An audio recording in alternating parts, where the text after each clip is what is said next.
안녕하세요. 사연 읽어주는 남녀입니다. 오늘도 와주셔서 감사드리며, 그럼 오늘의 사연 바로 소개해드리겠습니다. 안녕하세요. 저는 현재 38살의 여자입니다. 현재 혼자 살고 있어요. 3년 전에 이혼을 했거든요. 저는 이혼을 하면서 세상에 믿을 인간 하나 없다는 말 진짜 절실히 깨달았어요. 여러분, 헌신하면 헌신짝 된다는 말 들어보셨죠? 씨가 인간들이 딱 저랬어요. 잘해보겠다는 며느리에게 아주 제대로 엿을 먹이는 인간들이었죠. 그런데 여러분, 엿에는 엿으로 되갚아줘야 하는 게 아니겠어요? 그래서 저도 씨가 인간들 제대로 박살내주고 이혼해버렸습니다. 오늘은 제 기막힌 이혼 이야기를 들려드릴게요. 저는 32살에 남편과 결혼을 했는데요. 남편은 결혼 전부터 작은 사업을 운영하고 있었어요. 저는 처녀 시절부터 다니던 회사에서 일하는 평범한 회사원이었고요. 결혼 초기에는 모든 게 평화로웠습니다. 남들은 결혼 초기에 가장 많이 싸운다는데 저희는 그렇지도 않았죠. 남편 사업도 승승장구했고 저 역시 회사 생활에 만족하고 있었고요. 당시에 저는 제가 그려온 미래가 그대로 펼쳐지는 듯 했습니다. 그러나 그 모든 것은 제 착각이었어요. 결혼 3년 차 바로 제 착각이 박살나버리는 사건이 일어났거든요. 남편을 찢어버려도 시원찮을 그 일이요. 그날은 토요일이었어요. 특별한 날도 아니었고 그저 평범한 주말 아침이었죠. 전날 늦게까지 회식을 한 남편은 정오가 넘어서까지 자고 있었고요. 남편은 금요일에 직원들과 회식을 하고 오면 종종 주말에도 늦잠을 자곤 했어요. 그래서 사업하느라 고생하는 남편 푹 자라고 저는 조용조용 밀린 집안일이나 했죠. 문제의 시작은 남편의 서재에서 시작됐습니다. 남편의 서재는 늘 일과 관련된 서류들과 먹다 남은 음료병들, 그리고 한번 물 마시고 쌓아둔 물컵들이 마치 수집되어져 있듯 모여 있었거든요. 더러워 죽겠다. 먹었으면 좀 치우지. 아휴, 워낙 바쁘다면서 주변 정돈을 안 하는 남편이기에 제가 종종 정리해주곤 했습니다. 그날도 평소처럼 서류를 정리하고 서재 청소를 시작했어요. 그런데 남편의 서류 가방을 들어서 옮기던 중 무언가 묵직한 물건이 가방에서 툭 떨어졌습니다. 떨어진 물건이 제 발가락을 찍었는데 순간적으로 겁나 아팠죠. 바로 그 자리에 주저앉아 소리도 못 지르고 아깍거렸어요. 왜 묵음으로 소리 지르는 거 아시죠? 그렇게요. 눈물이 찔끔 날 만큼 아팠거든요. 지금 생각해보면 이 순간이 제 조상님이 저를 구하려고 한 순간이 아닐까 싶어요. 저는 대체 뭐야 싶은 마음으로 남편 가방에서 떨어진 그 물건을 찾아 집어들었습니다. 그곳을 확인하는 순간 제 심장이 두근거리기 시작했죠. 그건 바로 낯선 핸드폰이었거든요. 순간 머릿속에 물음표가 그려졌어요. 남편이 사용하는 남편 핸드폰은 제가 잘 알고 있었죠. 그런데 남편 가방에서 나온 핸드폰은 처음 보는 것이었습니다. 왜 남편이 다른 핸드폰을 가지고 있는 거지? 이상한 생각이 들었어요. 순간 어제 회식 자리에서 취한 남편 지인이 실수로 넣은 건가 싶었죠. 하지만 여자들에게는 촉이 있잖아요. 딱 촉이 발동되더라고요. 바로 남편에 대한 의심이 차오르기 시작한 겁니다. 한 번도 그런 적이 없었는데 말이에요. 곧바로 그 핸드폰을 열어봤어요. 당연히 잠금이 걸려 있더라고요. 남편이 평소 핸드폰에 걸어두는 잠금 패턴을 잘 알고 있기에 그 패턴으로 잠금을 풀어보았지만 풀리지 않더군요. 그런데 보니까 얼굴 인식 잠금 해제도 가능하더라고요. 곧바로 남편의 멍청함에 감사를 표하며 바로 남편이 자고 있는 안방으로 달려갔죠. 저는 자고 있는 남편의 얼굴을 이용해 잠금을 풀기로 했어요. 그 순간 손이 떨리더라고요. 남편의 얼굴로 잠금이 바로 풀린다면 남편의 숨겨진 두 번째 핸드폰이 맞다는 거잖아요. 그렇다면 그 안에는 제가 상상도 못할 어쩌면 제 결혼 생활을 완전히 박살내버릴 그 무엇인가가 들어있을 테니까요. 저는 조심스럽게 핸드폰을 남편 얼굴 앞으로 가져다 댔어요. 남편의 얼굴 인식이 되자 바로 잠금이 풀리더군요. 제 심장이 빠르게 뛰기 시작했죠. 하지만 핸드폰 안을 확인한 순간 제 예상과는 전혀 다른 핸드폰 안속 모습에 당황했습니다. 핸드폰 안에는 정말 아무것도 없더라고요. 마치 핸드폰을 처음 샀을 때 그 모습 그대로였어요. 순간 공기기인가 싶었죠. 긴장이 풀리며 헛웃음이 나오더라고요. 괜히 긴장하면서 핸드폰을 열어봤구나 싶었고요. 그냥 남편 일어나면 이 핸드폰 뭐냐고 물어보자 싶었죠. 그런데 딱 그 순간 마치 운명의 장난처럼 엄청난 일이 벌어졌습니다. 핸드폰에 한 통의 문자가 왔거든요. 그리고 그 문자 내용에 제 심장이 멈추는 듯한 충격을 받았습니다. 일어나면 연락 줘. 우리 약속 5일 말고 6일로 바꾸자. 땡땡 호텔에서 4시에 만나. 보고 싶어. 사랑해, 자기야. 이 짧은 문장 속에 담긴 의미가 무엇인지 바로 알아차렸어요. 모르면 바보죠. 아, 이 새끼 바람났구나.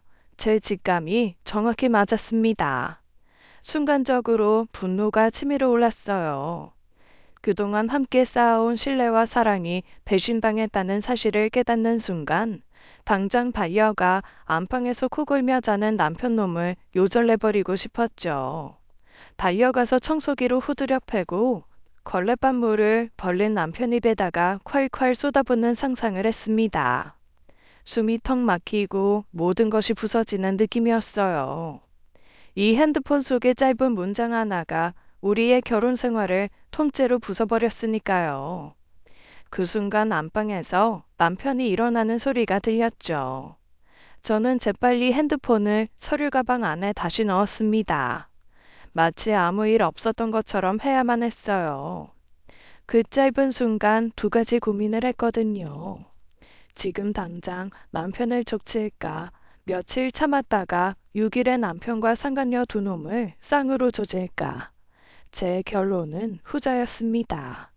쌍으로 바람났으니 함께 조져야 하는 게 맞는 거죠. 그래서 남편이 상간녀와 약속한 6일 땡땡 호텔에 나가서 현장에서 남편과 상간녀를 절단내자 결심했습니다. 직접 내연녀가 어떻게 생겼는지 마주하고 그년 대가리에 머리털이 하나도 안 남게 다 뽑아버리자 마음먹었죠. 남편은 주방에 가서는 물을 마시더군요. 저는 아무렇지 않은 척 평소처럼 집안일을 마저 하는 척 했습니다. 그런데 제가 생각보다 연기를 못하더라고요. 가슴속에 끓어오르는 분노를 숨기기 어려웠어요. 남편이 물을 마시고 서재로 들어와 저에게 말을 걸더군요. 내가 너무 오래 잤나. 여보, 나 속이 너무 쓰리다. 해장국 좀 끓여주라. 남편 놈은 자기 두 번째 핸드폰을 제게 들킨 줄도 모르고는 해장국 타령을 하더라고요. 짜증이 솟구치더라고요. 하지만 웃자 웃자 스스로 체면을 걸었어요. 최대한 평범하게 행동하자 싶었죠. 그래서 제 모든 인내를 끄집어내서 최대한 착하게 말했어요. 네가 알아서 라면이나 척 끓여 먹어. 제가 말하자 남편은 순간 멈칫했어요. 당신 왜 그래? 입은 웃고 있으면서 말은 왜 그렇게 무섭게 해? 무슨 일 있었어? 왜 화났어? 내가? 나 지금 즐거워. 최대한 아무렇지 않은 척 하기 위해 일부러 웃어 보였죠. 그게 더 어색했나 봐요. 제 억지 웃음에 볼이 부들부들 떨렸거든요. 뭐야? 혼자 청소해서 화난 거야? 알았어. 내가 알아서 차려 먹을게. 남편은 투덜거리며 주방으로 가서 라면을 끓이기 시작했습니다. 라면 봉지를 뜯는 남편 뒷모습을 보며 발차기로 냅다 후려차버리고 싶더라고요. 그래서 서둘러 저는 집을 나왔습니다. 집안에 더 있다가는 참지 못하고 터질 것 같았거든요. 열받은 마음을 어떻게든 가라앉히기 위해 밖으로 나가 걷기 시작했어요. 아파트 단지를 걷다 보니 우연히 동네 친구를 만났어요. 그 친구는 저를 반기며 점심이나 먹자고 하더군요. 그래서 함께 식당에 갔죠. 기분이 뭐 같으니 친구와 밥이라도 먹으며 기분 전환을 하자 싶었습니다. 밥을 먹던 친구가 자신의 지인 이야기를 꺼냈습니다. 내 지인 남편이 요번에 바람 피우다가 딱 걸려서 결국 이혼했대. 그 남편이 또 얼마나 뻔뻔했는지 말도 안 나온다니까. 어떻게 그런 인간이 다 있나 몰라. 그 이야기를 듣는 순간 저는 남편의 비밀 핸드폰이 떠올랐습니다. 마치 그 지인의 남편과 제 남편이 겹쳐 보이는 것 같았어요. 고대 로마에서는 외도를 저지르면 쥐게도 합법이었대. 그리고 바빌론에서도 외도한 인간은 강에 던져서 죽였고, 이거 너무 합리적인 법 아니니? 우리나라도 바람 피우는 인간들은 한강에 던져서 수장시키는 법이 있어야 하는데, 우리나라 한강 크잖아. 바람 피우고도 뻔뻔한 것들은 지옥에 떨어져야 돼. 갑자기 급발진한 제 말에 친구는 당황하더군요. 수, 수진아, 별일 없지? 제가 흥분해서 계속 무시무시한 말들을 늘어놓으니 이후 친구는 자기 남편과 약속이 있다며 서둘러 집으로 돌아갔습니다. 저도 집에 돌아가기 싫었지만 결국 집으로 발걸음을 돌렸죠. 집에 도착하니 남편은 소파에 앉아서는 TV를 보고 웃고 있더군요. 저를 보자마자 저녁을 먹자고 했습니다. 여보, 저녁 먹자. 주말인데 뭐 시켜 먹을까? 평소 같으면 함께 웃으며 메뉴를 골랐겠죠. 하지만 지금은 그런 마음이 들지 않았습니다. 아무것도 먹고 싶지 않았어요. 입맛이 뚝 떨어졌거든요. 겨우 마음을 가다듬고 대답했어요. 난 입맛이 없어. 너 혼자 먹어. 저는 남편에게 퉁명스럽게 말하고는 방에 들어가 버렸어요. 그리고 얼마 후 밖에서 후루룩거리는 소리가 들리더라고요. 남편 놈이 혼자 짬뽕을 시켜서 먹는 소리였죠. 그 모습을 보면서 저는 울분이 치밀어 올랐습니다. 짬뽕을 먹는 남편의 모습이 그렇게 화가 날 수 없더군요. 저를 속이고 다른 여자를 만나면서도 아무렇지 않게 눈앞에서 밥을 먹는 그 뻔뻔한 태도가 견딜 수가 없었습니다. 남편이 후루룩 소리를 내며 짬뽕을 먹을 때마다 제 속에서는 무언가가 부글부글 끓어오르는 것 같았죠. 맛있냐? 맛있어? 맛있다. 자기도 먹지 그랬어. 하나 더 시킬까? 많이 먹어. 많이 먹고 뒤지면 적어도 때깔은 곱다더라. 먹을 수 있을 때 많이 먹어야지. 안 그래? 어? 오늘 왜 그래, 대체? 그때 남편의 핸드폰이 울렸습니다. 보니까 시모더라고요. 남편은 전화를 받더니 시모와 몇 마디 나누었습니다. 옆에서 대충 듣자 하니 시모가 내일 시가에 와서 점심과 저녁을 먹고 가라고 한 것 같았죠. 남편은 알겠다고 하며 전화를 끊었습니다. 여보, 내일 엄마네 가자. 그 말이 끝나기 무섭게 저는 즉각적으로 대답했습니다. 싫어. 절대 싫거든. 지금 제 머릿속은 남편의 외도 흔적으로 이미 충분히 복잡했어요. 그런 상황에서 시가에 가서 억지 웃음을 지으며 밥이나 먹는 건 도저히 감당할 수 없는 일이었죠. 지금도 참는 거 자체가 힘들었는데요. 무엇보다 이 상황에서 시모 눈치까지 보는 건 더더욱 싫었습니다. 사실 저는 원래부터 시가에 가는 걸 좋아하지 않았어요. 특히 시모는 저만 보면 그렇게 형님과 비교를 해댔거든요. 형님은 좋은 대학을 나와 박사학위를 받은 사람이었지만 저는 그냥 평범한 사람이었어요. 그 차이로 시모는 결혼 생활 내내 저와 형님을 비교해댄 거죠. 민정이는 만두를 빚어도 어쩜 이렇게 예쁘게 빚니? 꼭 만두가 박사님이 만들어주셔서 예뻐요 라고 하는 것 같네. 그런데 수진이 너는 그게 뭐냐? 죄다 못생겨서는. 만두도 잘 배운 사람이 더 잘 빚는가 보다. 늘 이런 식이었어요. 박사 학위자면 뭐 만두를 빚어도 많이 다르답니까? 이렇듯 시모는 항상 저와 형님을 비교하며 저를 돌려갔어요. 그때마다 속은 상했지만 억지로 참아왔었죠. 그래서 시가에 가는 것 자체가 저에게는 큰 스트레스였어요. 그런데 이제 남편의 외도까지 알고 있는 지금 제가 참아야 할 이유가 있겠나요? 이 상황에서 시가에 가면 뒤집어 엎을 일만 생길 게 불보듯 뻔했죠. 그럼 어떡해. 엄마한테 이미 간다고 약속했는데 약속은 지켜야 하는 거야. 그러니까 가자, 응? 오랜만에 엄마 얼굴 보고 좋잖아. 그 말에 결국 참던 화가 치밀어 올랐습니다. 내가 싫다잖아. 싫다고, 싫다고, 싫다고. 대체 몇 번을 말해? 넌 귓근육이 막혔냐? 약속은 네 맘대로 해놓고는 왜 나한테 지켜라 말아야? 네가 뭔데 내 성스러운 일요일 일정을 일방적으로 결정해?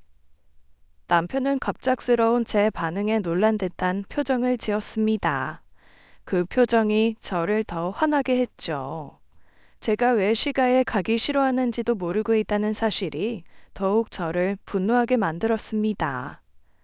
가면 내가 밥 다 준비하고 설거지까지 다 해야 하잖아. 안 그래? 너는 그냥 주는 밥 처먹고 누워서 TV나 보겠지. 내가 쉬는 날에 왜 그런 짓을 해야 하는데? 그리고 그렇게 하면 당신 엄마가 나한테 좋은 소리라도 해? 당신 엄마 나한테 좋은 소리 한 번도 안 하잖아. 그런데 내가 총 맞았냐? 거기를 가게? 그동안 쌓였던 불만을 한꺼번에 쏟아냈습니다.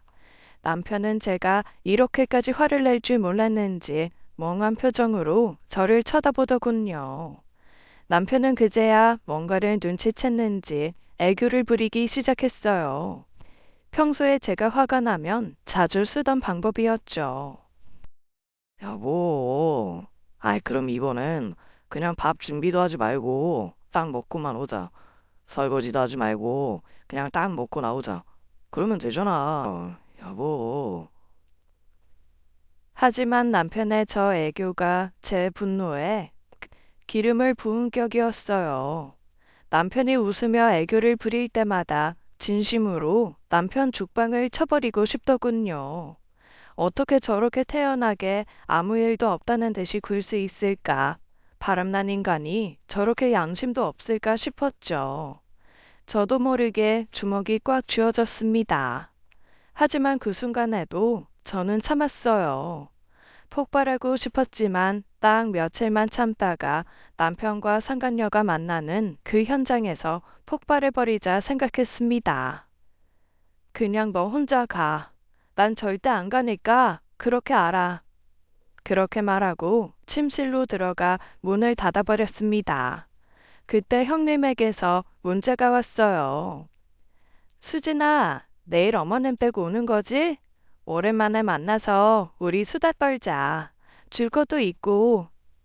시모에게 비교당하며 늘 열받기는 했지만 형님과는 사이가 나쁘지 않았습니다. 아니, 오히려 친했죠. 사실 형님이 제 초등학교 동창이었거든요. 초등학교 시절에는 꽤 친했던 친구였는데 중학교 들어가며 형님이 멀리 이사를 가서 연락이 끊겼어요. 결혼 후에야 제 형님 되는 사람이 제 초등학교 친구라는 걸 알았습니다. 처음 그 사실을 알았을 때 정말 세상 좁다는 생각이 들었죠. 무엇보다 형님과 사이가 좋았던 이유는 형님이 시가에서 유일한 제 편이었거든요. 형님 덕분에 시가에서의 생활도 그나마 견딜 수 있었던 것 같아요. 시모가 저를 형님과 비교하면서 깎아내릴 때도 형님은 한 번도 그 말을 받아들이지 않았습니다. 오히려 저를 배려하고 챙겨주는 모습을 많이 보였죠. 그래서 형님의 그 문자에 저는 취가에 갈까 싶었어요. 형님과 만나서 이야기를 나누고 나면 기분이 좀 괜찮아질 것 같았거든요. 그래서 저는 다음날 시가에 갈까 했는데요. 지금 생각해보면 결국 그 선택이 제 인생 가장 뼈아픈 실수였네요. 다음날 저는 남편과 함께 시가로 갔어요. 제가 시가에 간다고 하니 남편 놈은 제가 화가 풀렸다고 착각을 하고는 운전하는 동안 콧노래를 부르더군요. 뭐 모르죠. 어쩌면 그 상간녀 생각을 하면서 좋아서 그런 걸 수도 있고요. 저놈 속마음을 제가 알 수 없잖아요. 알고 싶지도 않았고요. 남편과 시가를 간 그날이 이 일이었어요. 남편이 상간녀와 만남 약속을 한 것이 6일이니 딱 나흘 남은 시점이었죠. 그래서 저는 딱 나흘만 이를 악물고 참아주기로 했어요. 절대 제가 남편의 외도를 알고 있다는 티를 내지 말자 생각했죠. 딱 6일에 제대로 막장을 보여주자고 결심하면서요. 시가에 가니 형님 부부는 먼저 와 있었어요. 형님이 반갑게 웃으며 저를 반겨주더군요. 하지만 집에 들어서자마자 시모는 저를 보며 말했습니다. 넌 왜 이렇게 늦니? 일찍 준비해서 올 것이지. 사람이 이렇게 게으르니 이름도 모르는 대학이나 간신히 나온 거다. 네 형님 봐라. 아침부터 딱 준비해서 온 게 얼마나 부지런해? 점심으로 해물탕 재료 사다 뒀어. 주방에 가서 서둘러 점심 준비해라. 역시 예상했던 대로 점심 준비는 또다시 제 몫이었죠. 오는 동안 나흘만 참자 그렇게 주문을 외웠는데 시모의 저 말을 들으니 분노가 삐질삐질 새어나오더군요. 어머님께서 준비해 주세요. 도연 씨가 밥 준비하지 말고 딱 먹고만 오자고 했어요. 설거지도 하지 말고 그냥 딱 차려진 밥만 먹고 나오면 된다고 했다고요. 당신 내 말 맞지? 틀려? 그 말이 끝나기가 무섭게 시모가 저를 째려보더군요. 남편은 당황한 표정을 감추지 못하고 안절부절 못하며 주변을 두리번거렸습니다. 여보, 아이, 그게 말이 그렇다는 거지. 아무리 그래도 엄마 혼자 어떻게, 아이, 당신이 좀 도와야 하지 않을까? 하지만 저는 물러서지 않았습니다. 어제 분명 나한테 그렇게 하라며 거짓말한 거야? 적당히 거짓말해서 일단 가자고 한 거야? 내가 속아서 가면 어떻게든 되겠지 하고? 그만 못해? 얘 지금 뭐라고 하는 거니? 거참, 내가 치매가 왔나? 헛것이 들리네. 이게 어디서 오자마자 시애미 앞에서 친남편을 잡으려고 들어? 그럼 누가 점심 준비를 하라는 거야? 늙은 내가 하라는 거냐? 그건 저도 모르겠고요. 도연 씨가 그러라고 해서 저는 그러는 거예요. 하실 말씀 있으시면 어머님 아들하고 말하세요.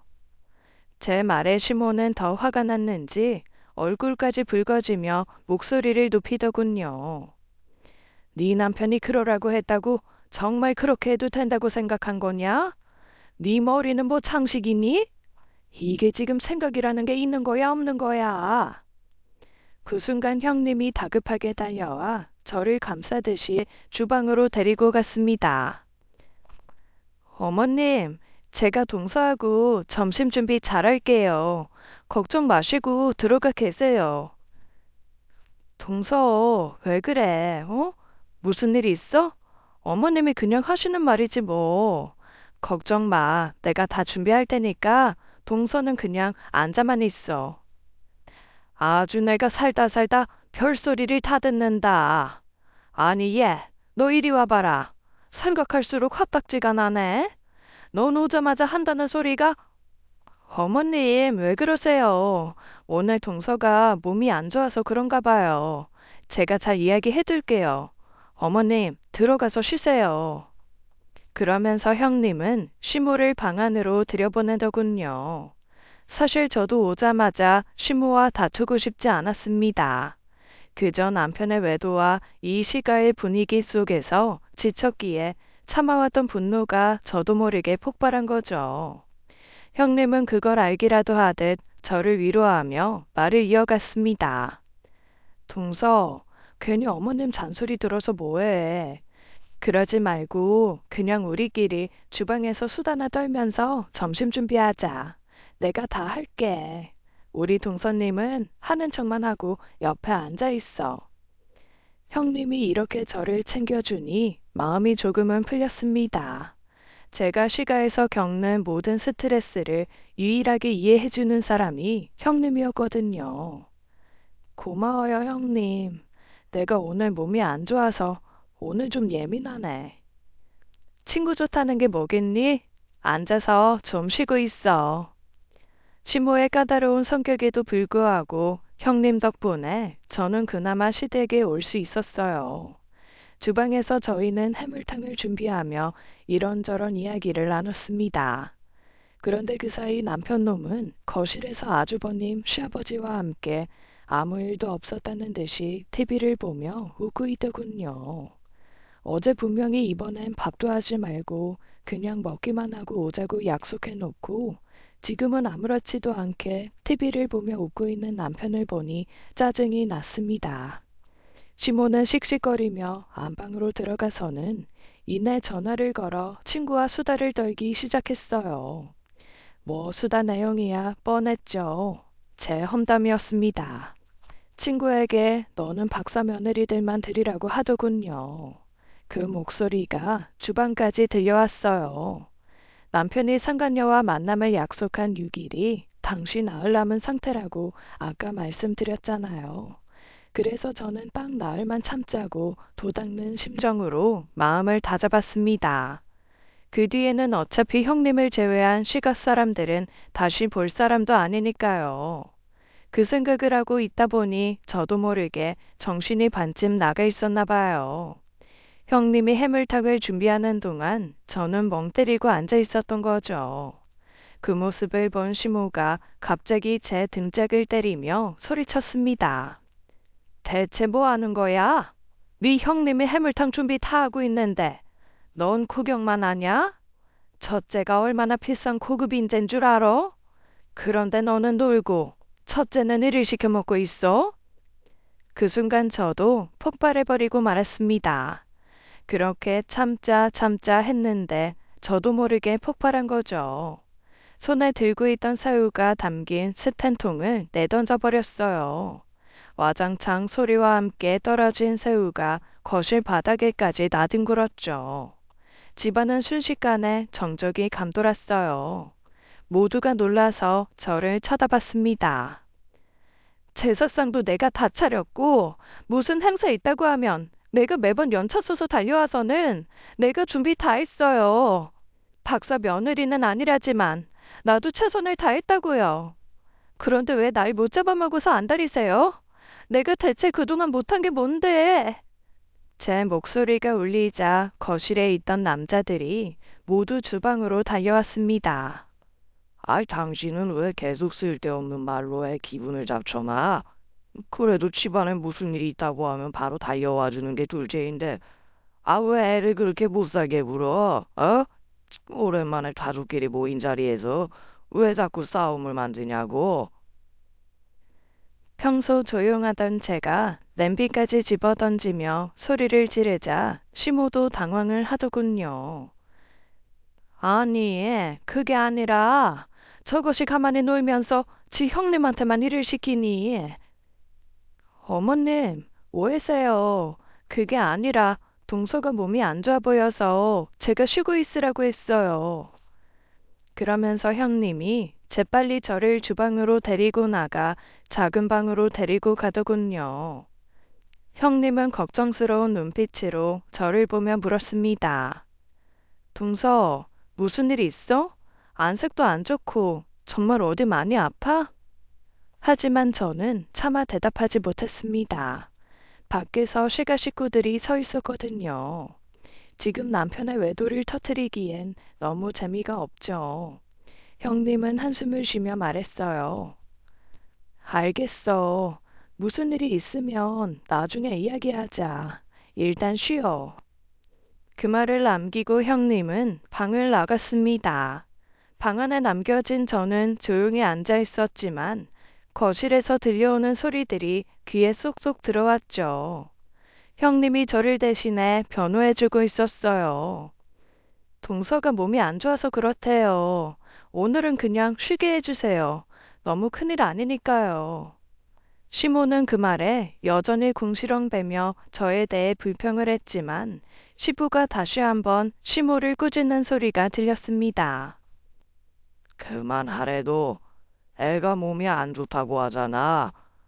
그리고 당신이 그동안 오죽했으면 제가 그러겠어. 오늘은 그냥 넘어가. 그리고 다음부터는 당신도 좀 적당히 해. 역시 괜히 이 상황에 시가에 왔다 싶었어요. 참을 수 있을 줄 알았는데 사실 참는다는 것 자체가 말이 안 되는 거였죠. 이미 몸도 마음도 지쳐 있었기 때문에 더 이상 버틸 힘도 없었어요. 그래서 저는 몸이 너무 안 좋다는 핑계로 일찍 집에 간다고 했습니다. 남편은 저를 붙잡으며 말리더군요. 아, 여보, 밥만 먹고 가자. 그리고 엄마한테 사과도 하고. 당신이 이렇게 그냥 가면 내 입장이 뭐가 돼? 하지만 저는 남편 말을 듣고 싶지 않았습니다. 더 이상 여기 있다가는 남편 머리채부터 잡을지 모를 일이었으니까요. 정말 그 순간 내가 뭐하러 나흘을 참어? 그냥 여기 다 엎어버리고 이혼 통보하고 나갈까 싶었거든요. 하지만 다시 정신을 차리고는 나흘만 참자라는 생각을 하며 말했어요. 당신은 더 있다가 와. 난 갈 테니까. 아버님, 아주버님, 형님, 죄송해요. 저 먼저 들어가 볼게요. 그 말을 남기고 저는 시가를 나왔습니다. 문을 열고 나가자 급히 형님이 뒤따라 나왔어요. 형님은 걱정스러운 목소리로 말했습니다.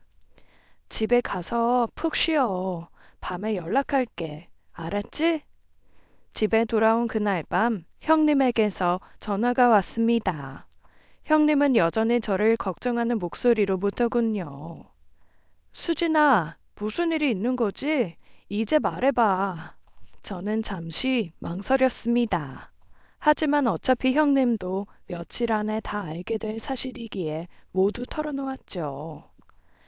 민정아, 나 어쩌면 좋지? 도연 씨가, 도연이 그 새끼가 바람났어.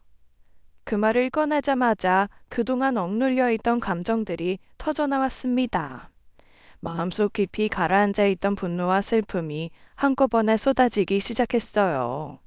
저는 남편의 비밀 핸드폰 이야기부터 모든 것을 다 형님에게 말했습니다.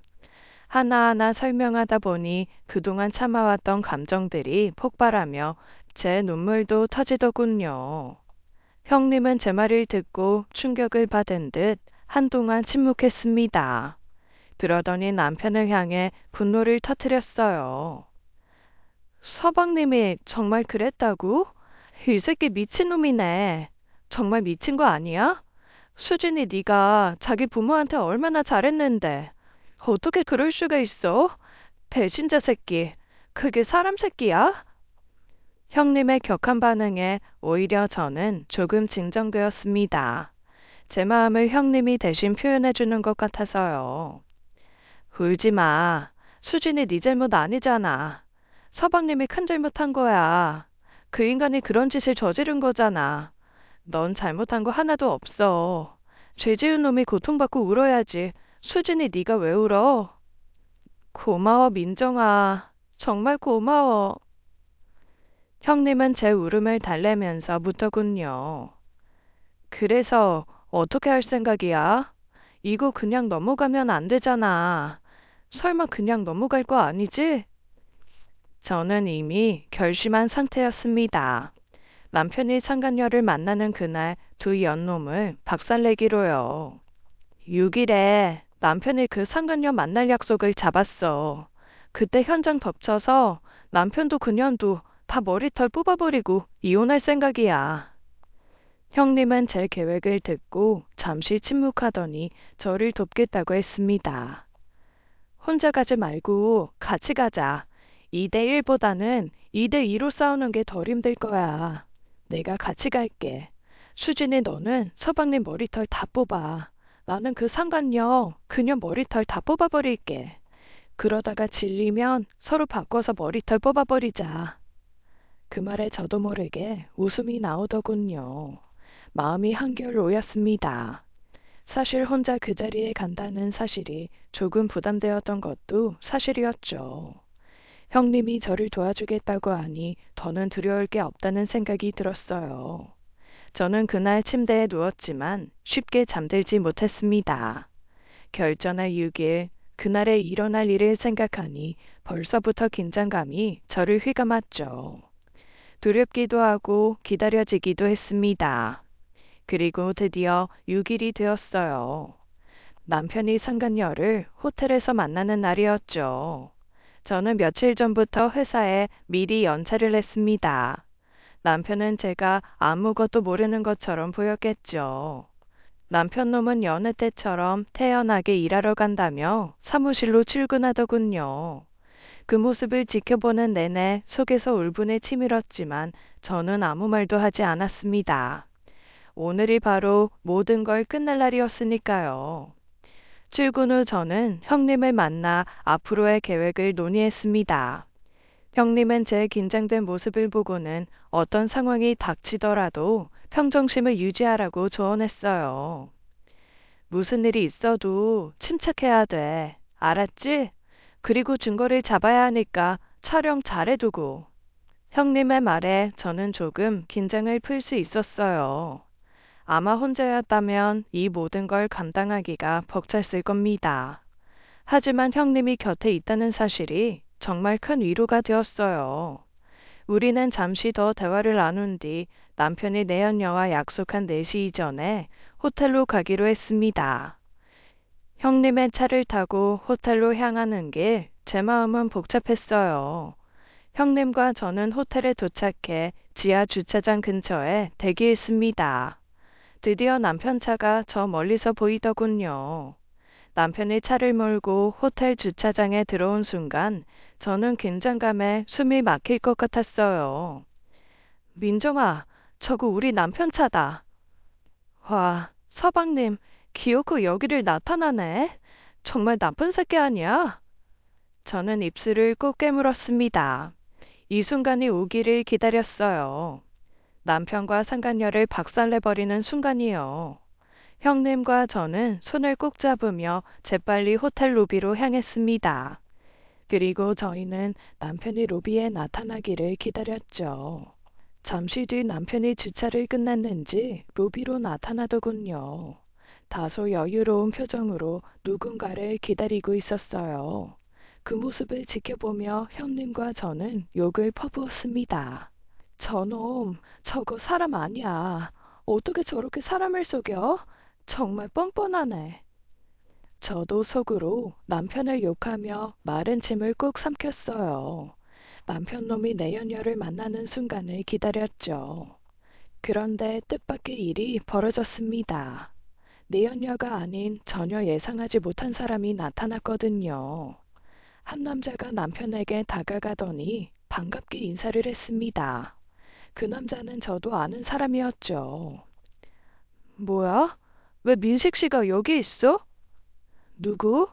저 남자 아는 사람이야? 저는 갑작스러운 상황에 혼란스러웠습니다. 민식 씨는 남편의 중학교 친구로 남편의 절친이었어요. 혹시 우연히 여기서 만난 건가 싶었죠. 하지만 남편과 민식 씨는 서로 인사를 나누더니 곧 어딘가로 함께 자리를 떠나려 했습니다. 이대로라면 남편을 놓치게 되는 순간이었죠. 그 순간 저는 더 이상 참지 못하고 다급하게 남편에게 달려갔습니다. 당신, 일하러 간다고 했으면서 왜 여기 있는 거야? 왜 지금 이 시간에 호텔에 있냐고. 저를 발견한 남편은 놀란 표정으로 저를 바라보았습니다. 당신이야말로 오늘 여기 웬일이야? 일 안 갔어? 아, 형수님. 재수 씨, 오랜만이네요. 여기서 다 뵙네요. 옆에 분은 친구분? 아니야, 우리 형수님이야. 아, 그런데 당신하고 형수님이 여기에는 왜? 당신부터 말하라고. 일한다더니 호텔에는 왜 있는 거야? 나 오늘 민식이랑 사우나 가기로 했었지. 그냥 잠깐 쉬려고 온 거야. 그 말을 듣는 순간 이게 무슨 상황인지 도무지 이해되지 않았어요. 내연녀를 만나러 온 줄 알았던 남편이 왜 갑자기 민식 씨와 있는지, 그리고 사우나는 또 무슨 말인지 모든 것이 혼란스러웠습니다. 형님도 당황한 표정을 지으며 저를 바라보았죠. 순간 형님이 나서서 저 대신 남편에게 물었습니다. 동서가 서방님 두 번째 핸드폰을 찾았어요. 그 안에서 오늘 약속을 알아낸 거고요. 서방님이 설명해 보세요. 남편은 민식 씨를 한번 보고는 살짝 당황한 듯 대답했습니다. 그거요? 형수님, 그거 그냥 제 업무용으로 새로 구입한 폰이에요. 사업 관련 연락처 따로 가입하려고 새로 산 거라고요. 그런데 형수님이 그 폰을 어떻게 아세요? 그 말을 듣고 저는 고개를 저었습니다. 분명 그 핸드폰에서 보았던 그 문자는 사업 관련 문자가 아니었잖아요. 웃기지 마. 사업용이라고? 그럼 그 문자는 뭔데? 보고 싶어. 사랑해라고 적힌 그 문자는 뭐냐고. 제 질문에 남편이 당황할 줄 알았습니다. 그런데 오히려 옆에 있던 민식 씨가 미안하다는 얼굴로 입을 열더군요. 미안해요, 재수 씨. 그거 사실은 제가 장난친 거예요. 도윤이 이놈이 새 핸드폰 구입했다고 해서 제가 그냥 장난삼아 게시해 준 건데, 정말 미안해요. 이 사랑해 어쩌고 저건 거, 제가 장난친 건데, 일이 이렇게 커질 줄 정말 몰랐네요. 야, 도윤아, 미안하다. 내가 괜히 심한 장난쳐서 재수 씨가 많이 오해하셨나 보다. 뭐야? 그래서 그동안 그렇게 화가 나 있었던 거야?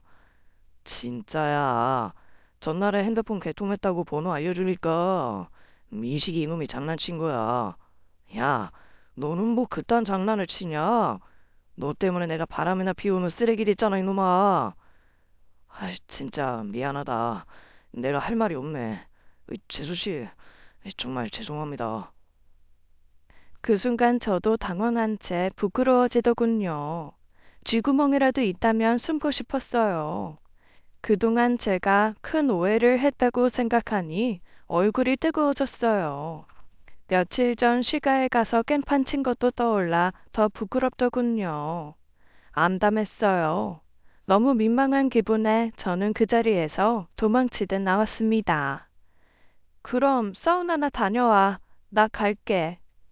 저는 형님과 함께 급하게 그 자리를 떠났습니다. 멀리서 남편 친구 민식 씨가 제 뒷모습에 죄송하다고 소리치더군요. 저는 고개를 숙이고 급하게 뛰듯 호텔을 나갔습니다. 차를 타고 돌아오는 길에 형님이 저를 위로했어요. 충분히 오해할 만했어.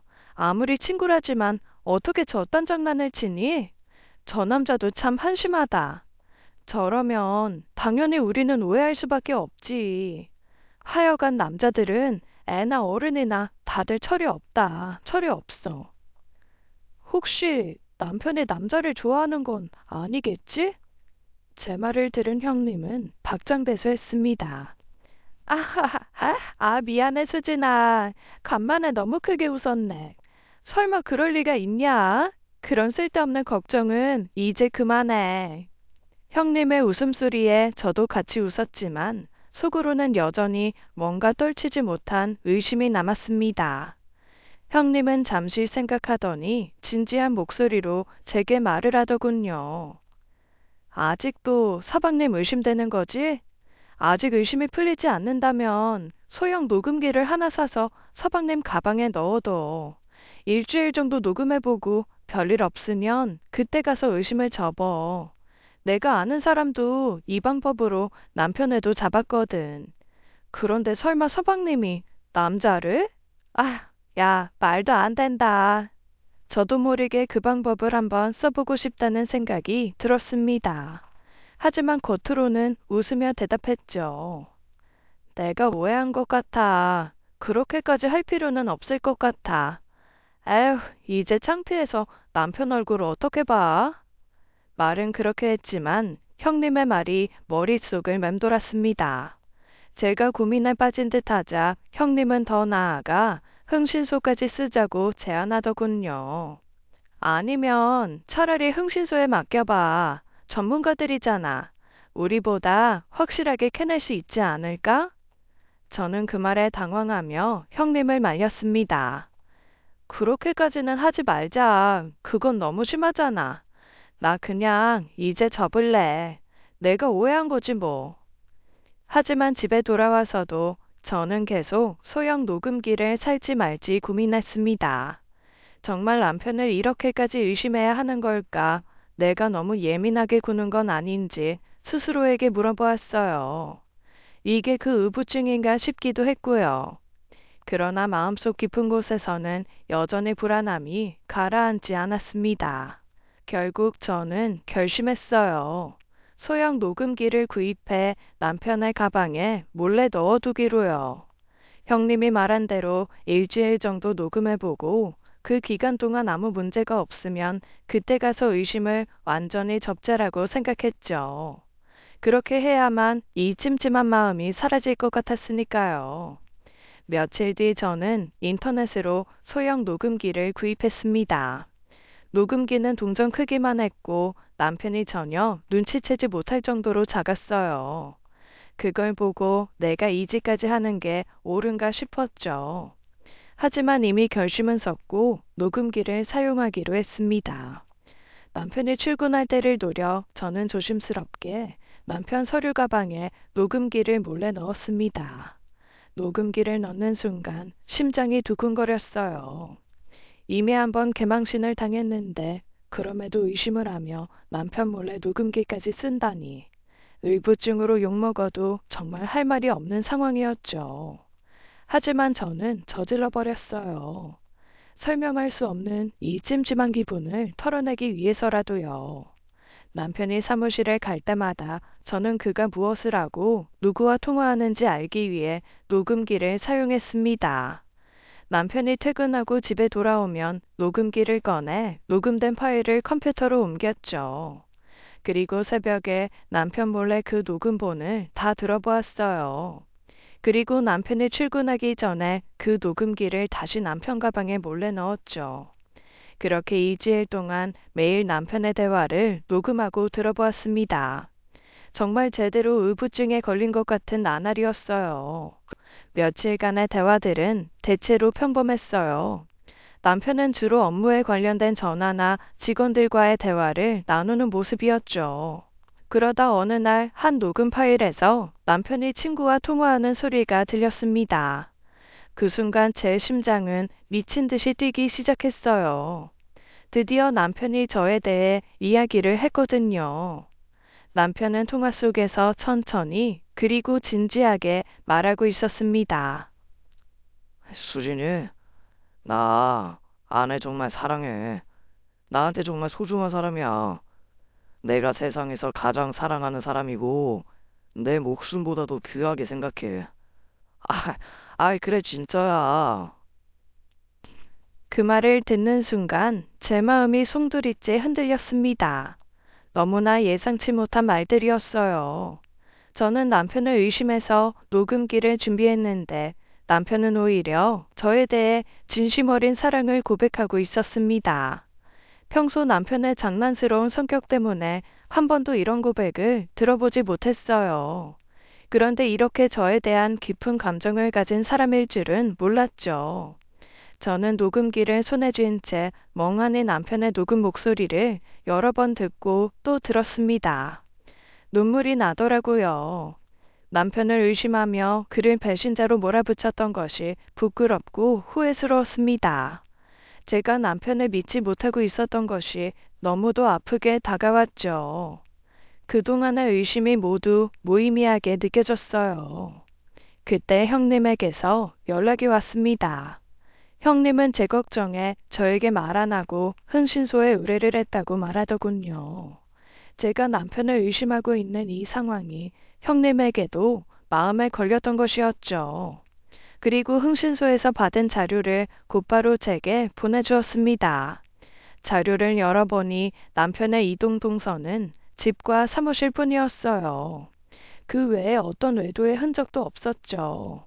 주말에도 평일에도 남편은 집과 회사만 오갔고 전혀 의심할 만한 행동이 없었습니다. 그 순간 제 모든 의심이 무너져 내렸어요.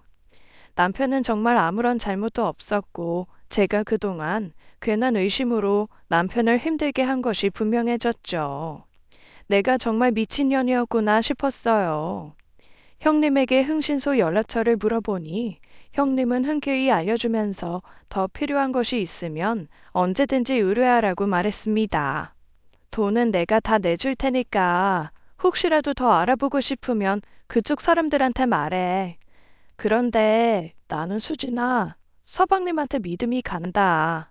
그러니까 이쯤에서 이제 그만하고 서방님 믿어줘. 그 말을 듣고 저는 가슴이 뭉클했습니다. 제 자신이 부끄러워서 어쩔 줄 몰랐어요. 남편은 그동안 나에게 진심을 다했는데 나는 그 마음을 믿지 못하고 쓸데없는 의심만 품고 있었던 거죠. 모든 게 명확해진 지금 저는 남편에게 어떻게 사과해야 할지 고민을 해야 했습니다. 하지만 다음날 제게 한 통의 전화가 왔어요. 제 남동생 전화였습니다. 저는 전화를 받았고 남동생은 제가 평생 잊을 수 없는 충격적인 이야기를 제게 해주더군요. 믿을 수 없는 이야기였습니다. 그리고 2주가 지나갔습니다.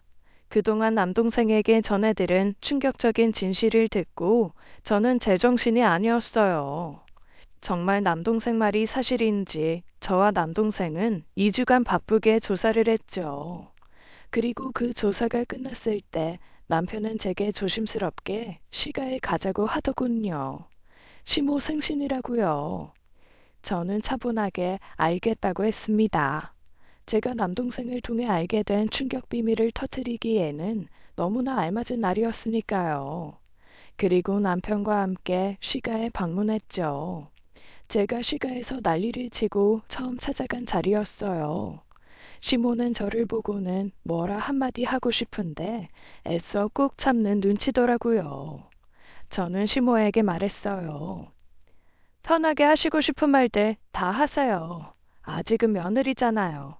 저도 편하게 오늘 하고 싶은 말 다 할게요. 그래. 앞으로 안 볼 사이도 아닌데 어색하게 그러지 마.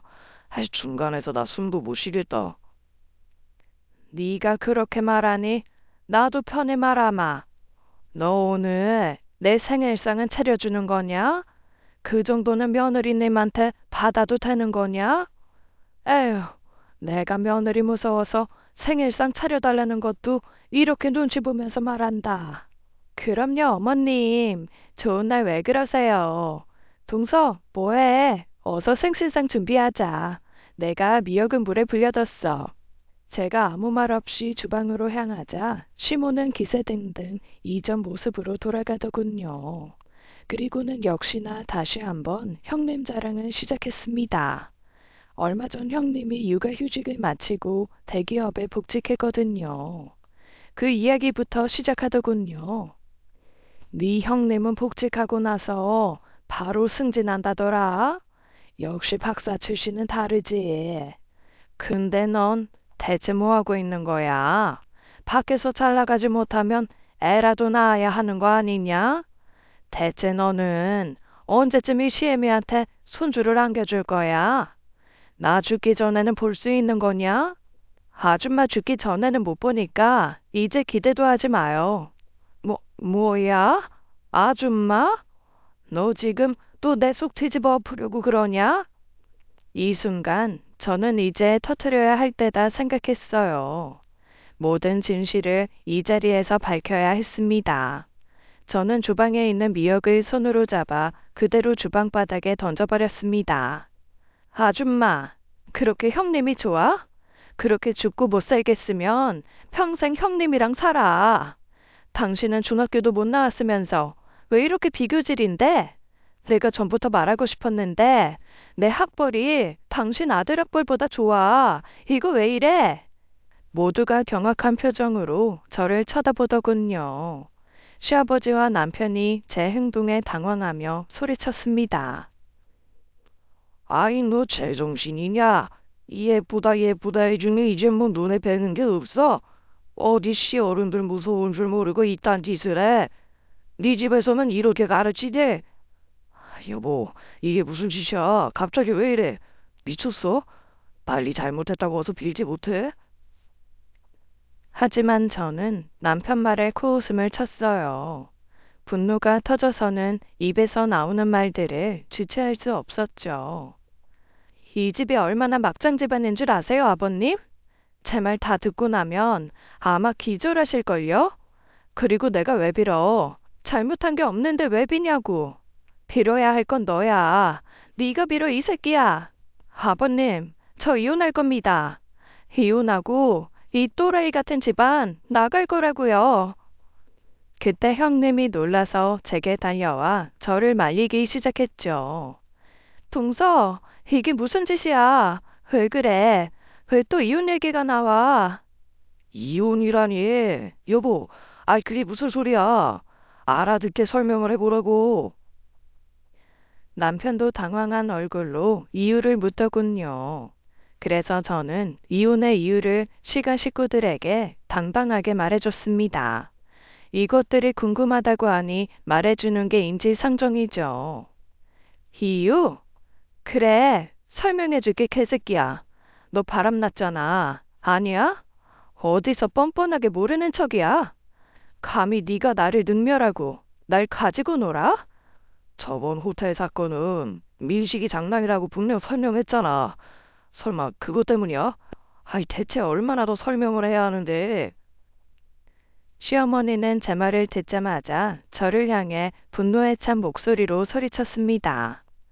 네가 이제 제대로 미쳤구나. 너 그거 의부증이다. 너 미친 거라고. 얘 도연아, 저거랑 이혼하고 저거 그냥 정신병원에 쳐넣어라. 네 남편 도연이가 얼마나 성실한데 그딴 소리를 씹으려? 어디서 말도 안 되는 소리를 하면서 내 아들을 모함해? 이 미친 것이. 시모는 저를 미친 사람 취급하며 정신병원에 넣으라고 하더군요. 과연 어떤 인간이 정신병원에 들어가야 하는지 명확하게 말해줄 참이었어요. 그때 형님이 다시 저를 말리기 시작했습니다. 형님은 그날 호텔 사건을 꺼내며 저를 말리더군요.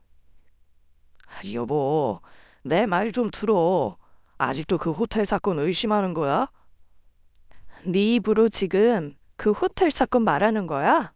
너 후회 안 할 자신 있냐? 동서, 그때도 단순한 오해였잖아. 동서가 너무 심각하게 받아들인 거야. 대체 왜 이렇게 일을 크게 만들어?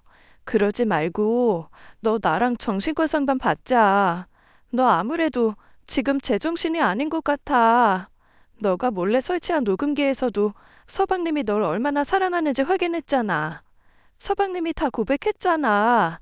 동서를 자기 목숨보다 사랑한다고. 그리고 흘신소에서도 서방님이 얼마나 깨끗한 사람인지 다 알려줬고. 근데도 네가 지금 이런 행동하니까 나도 너무 당황스럽다. 너 계속 이러면 나도 네 편 못 들어. 몰래 설치한 모금기는 또 뭐고, 아, 흥신소는 또 뭐야? 첫째야, 지금 무슨 말을 하는 거냐? 딱 저것이 지금 친남편 의심해서 사람도 쓰고 녹음기까지 썼다는 말이지 뭐긴 뭐유. 그런데도 증거가 하나도 안 나왔다는 거잖아. 근데도 넌 지금 이 지랄을 하는 거냐? 아주 저것이 제대로 미쳤네.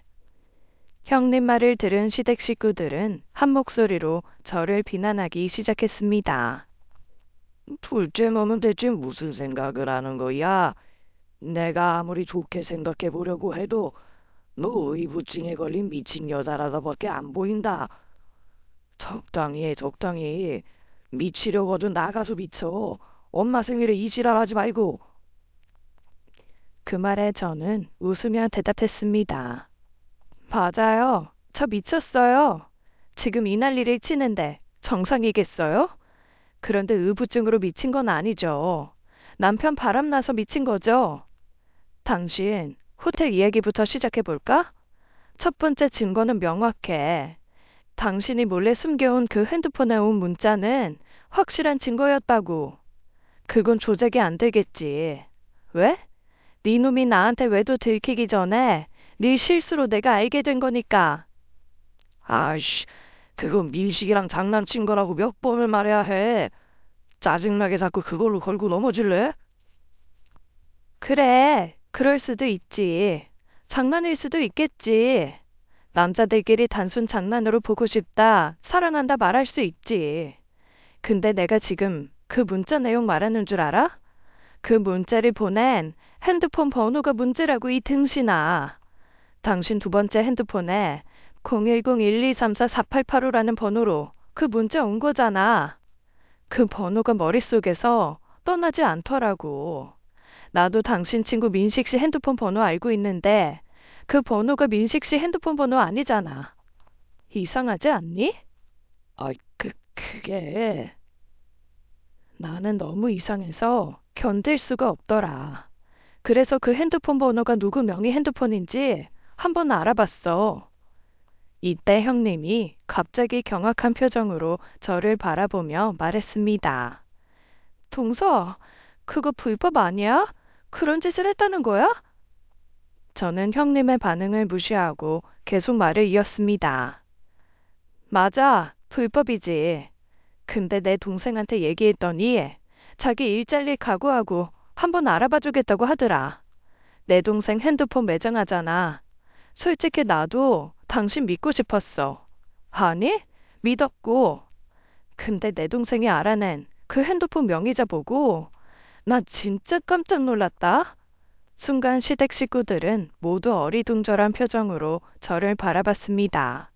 오직 형님만 급하게 제 말을 돌리려 했죠. 동서, 진정하고 내 말 좀. 저는 그 순간 형님 뺨을 후려쳐 버렸습니다.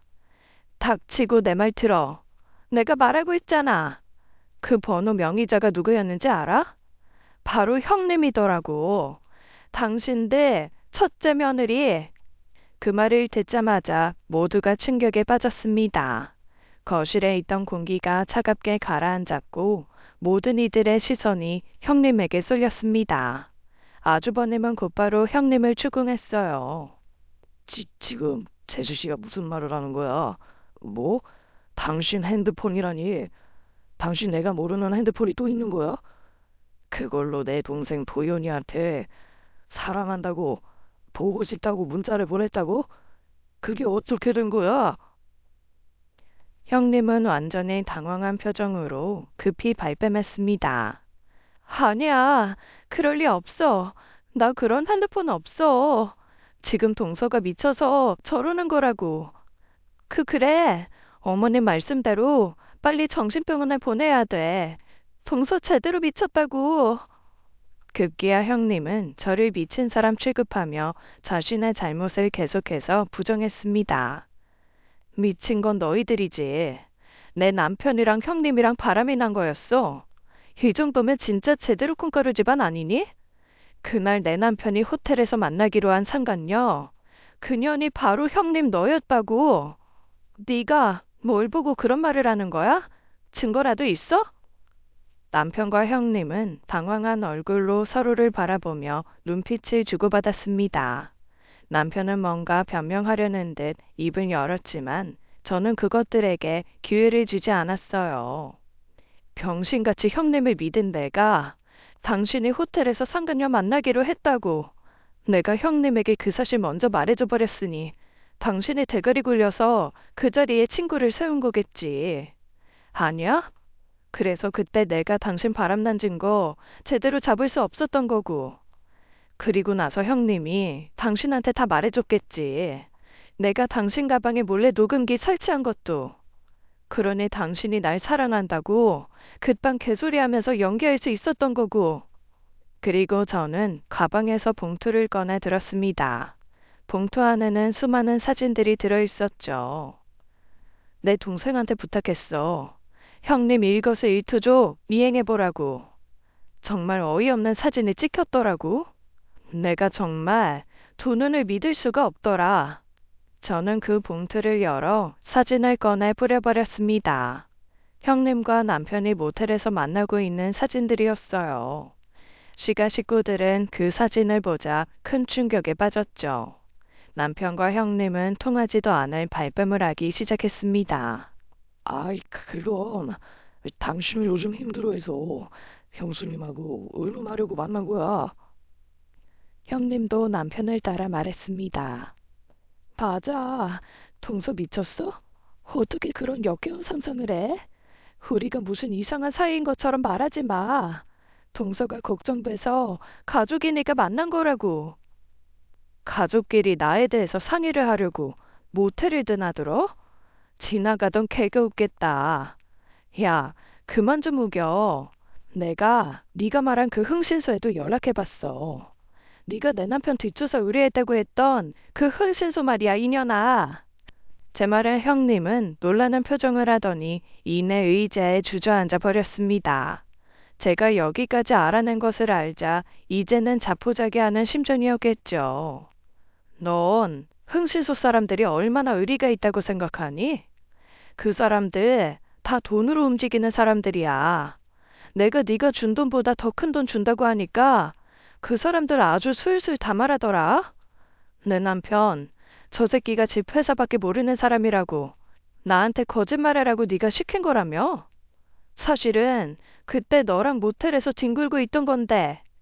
제가 말하는 동안 시가 식구들은 모두 경악을 하며 아무 말도 못하고 있었습니다.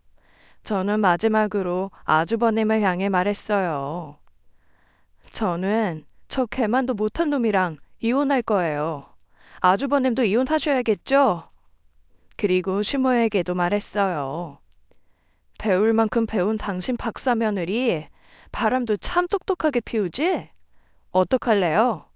그렇게 아끼는 박사 며느리니까 다들 이혼하면 제 남편이랑 형님 다시 재혼시키면 되겠네요. 아줌마한테는 그 정도 개족보 어려운 거 아니잖아요. 안 그래요? 그날 제가 폭로한 진실에 시댁은 난리가 났습니다. 시모는 눈물을 흘리며 그 자리에 쓰러졌고 시아버지는 대노를 했어요. 이놈, 감히 네가 나를 이렇게 배신을 해. 죽어. 그냥 자리에서 죽어, 이 자식아. 시아버지는 남편을 향해 주먹을 휘둘렀고 남편은 멍하니 맞을 뿐이었습니다. 아주버님도 분노를 이기지 못하고 자기 동생인 제 남편에게 발길질을 해댔죠. 그리고는 형님을 노려보며 형님의 뺨을 후려쳤습니다. 시가 집안은 완전히 아수라장이 되어버렸어요. 고함과 울음소리만 집안에 가득 찼어요. 그리고 그때 초인종 소리가 울렸습니다. 저는 침착하게 말했어요.